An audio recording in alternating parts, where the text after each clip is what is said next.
نحمده ونصلي على رسوله الكريم أما بعد فأعوذ بالله من الشيطان الرجيم بسم الله الرحمن الرحيم.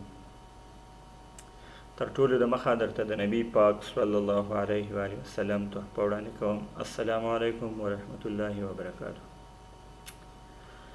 څرنګه چې زه مایکروبیولوژیست ولی خان ناصر د مومن د طبي علومو انسټیټیوټ د بکټریالوژي استاد په حیث تاسو ته نن ورځ درس وړاندې کوم. زمونږ د نن ورځې درس طبابت له نظره د مهمو بکټریاو تصنیف یا طبقه بندي.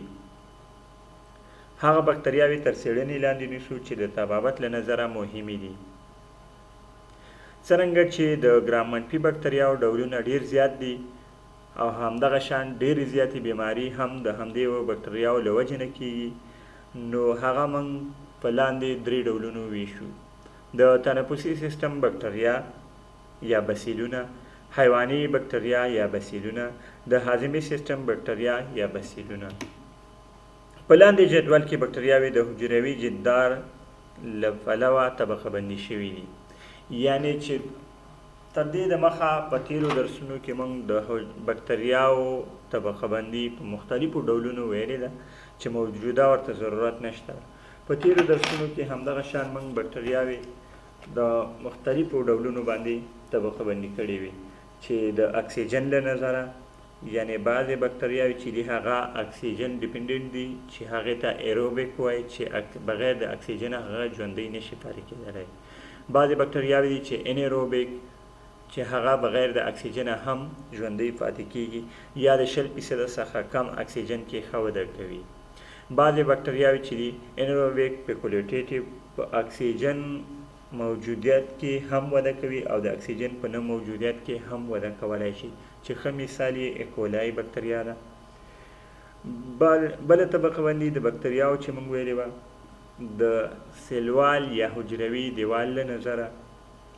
د بکټریاو حجروي دیوال داسې د بعضې بکټریاو حجروي دیوال چې دا هغه پیپټیډو ګلایکین لیر لري، نو په ګرام سټین کې هغه موږ سره ګرام مثبت راځي. بعضې بکټریاوې دي هغه په خپل حجروي دیوال کې چې ده زیات د پیپټیډو ګلایکین پر ځای LPS لري، لایپو پالیساکرایډز، کوم چې ګلایکوکیلکس لري. او ګلایکوکیلکس is a sticky sugary involved and composed of polysaccharide and are polypeptides and that surround the cells. د پولیپپټاید او پولیساکرایډونو یو چین یو زنځیر ده کوم چې د حجروي دیوال د پاسه پوښل شوی وي. نو د هغې د وجې نه چې دا ګرام منفي بکټریا چې ده یو په ګرام سټین کې رنګ اخلي او هغه چې ده ګلابي رنګ اخلي، نو د هغې د وجې نه موږ دغه بکټریا ته ګرام منفي بکټریا وایو.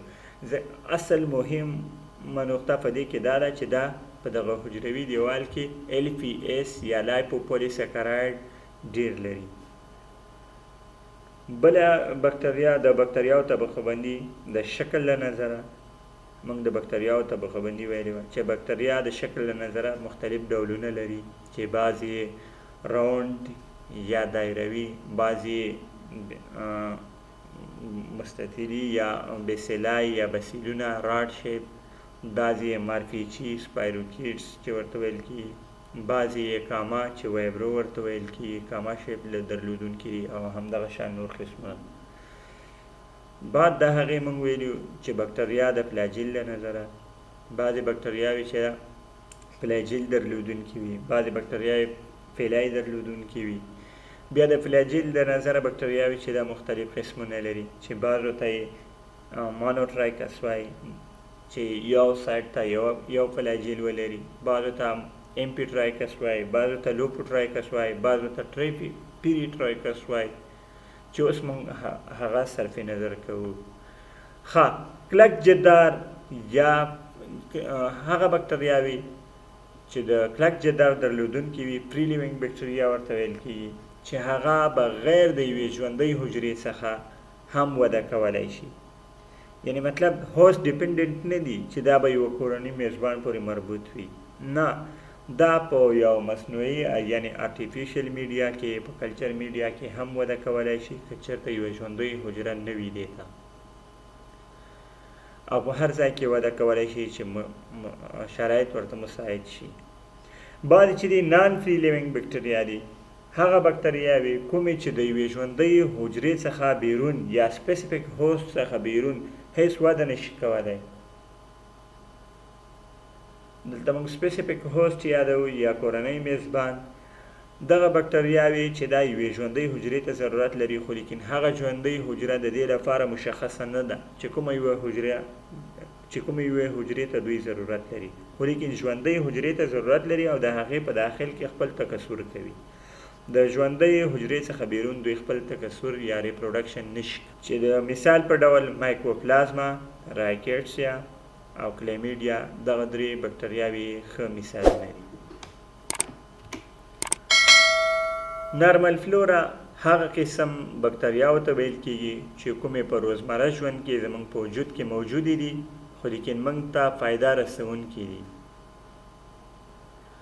او د انسان په وجود کې د پوستکي د پاسه موجودې وي یا په خوله کې او بلعوم کې موجودې وي چې اوروفارینکس ورته ویل کیږي، یا کولون د کولمو په برخو کې موجودې وي داخلي برخو کې، او یا د ویجینا په زنانه‌یي ادرارو په ځای کې موجودې وي خو لیکن نقصان نه رسونکي وي.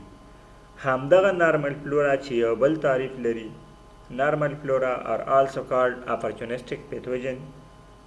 که چېرته دې ته کله هم موقع پیدا شوله نو دا بیا پیتوجن جوړېدلی شي او بیماري کس کوي، یعنی یوه بیماري بیا منځته راوړي، او یا د دې اصلي منشا ته تغییر ورکړل شي. یعنی د مثال په توګه ایکولای دا په انټسټینل کولون کې موجوده ده، خو که چېرته د ادرارو سیستم ته انتقال شي نو هلته بیا یو ټي آی کس کوي او شدیده سوزک بیماري راوړي. همدغه شان د طبقت له نظره د مهمو بکټریاو تصنیف یا طبقه بندي کې چې یو مثال یې مهمې مرضي او انیروبیک یا اکسیجن ناٹ ډیپنډنټ یا غیر هوازي بکټریاو ته یوه کتنه. هغه بکټریاوې چې بیماري هم راوړي یو، او بل انیروبیک چې د بغیر د اکسیجن څخه هم ژوندی پاتې کېدلی شي، یا غیر هوازي چې ورته ویل کېږي. په ګرام تلوین سره په اسانۍ سره تلوین کېدونکې بکټریاوې هغه بکټریاوې چې په ګرام سټینینګ کې له موږ سره رنګ اخیستونکې وي، په 4 برخو ویشل شوي دي. دویم، په ګرام تلوین سره په اسانۍ نه تلوین کېدونکې بکټریاوې. راځو لومړنۍ خبرې ته. په ګرام تلوین کې په اسانۍ سره تلوین کېدونکې بکټریاوې په 4 برخو موږ ویشو: ګرام پازیټیو کوکای یا ګرام مثبت دایروي بکټریاوې. دویم، ګرام نیګیټیو کوکای یا ګرام نیګیټیو کوکای دایروي بکټریاوې، خو لیکن د سیلوال یا حجروي دیوال برخه یې د پیپټیډو ګلایکین پر ځای لایپوپولیساکارایډز برخه زیاته لري، نو د هغې د وجې نه په ګرام سټینینګ کې چې ده آبي ګلابي رنګ اخلي او موږ ورته ګرام نیګیټیو وایو. همدغه شان ګرام پازیټیو راډز او ګرام نیګیټیو راډز. په ګرام تلوین کې په اسانۍ سره نه تلویدونکې بکټریاو 2 مثالونه: هغه بکټریا چې د سیلوال کمپوزیشن یې ډیر کمزوری وي یا نه درلودونکی وي، هغه موږ نشو کولی چې په ګرام سټینینګ کې تلوین کړو، نو د هغوی دپاره مختلف قسمه سټینینګ یا تلوین استعمالیږي. د مثال په ډول انډین انک یا جنزا سټین یا AFB سټین اسید فاست بیسیلای دپاره، او همدغه شان نور مختلف سټینینګ استعمالیږي. په ګرام تلوین کې په اسانۍ سره نه تلویدونکې بکټریاو 2 مثالونه: رایکیټسیا، مایکروپلازما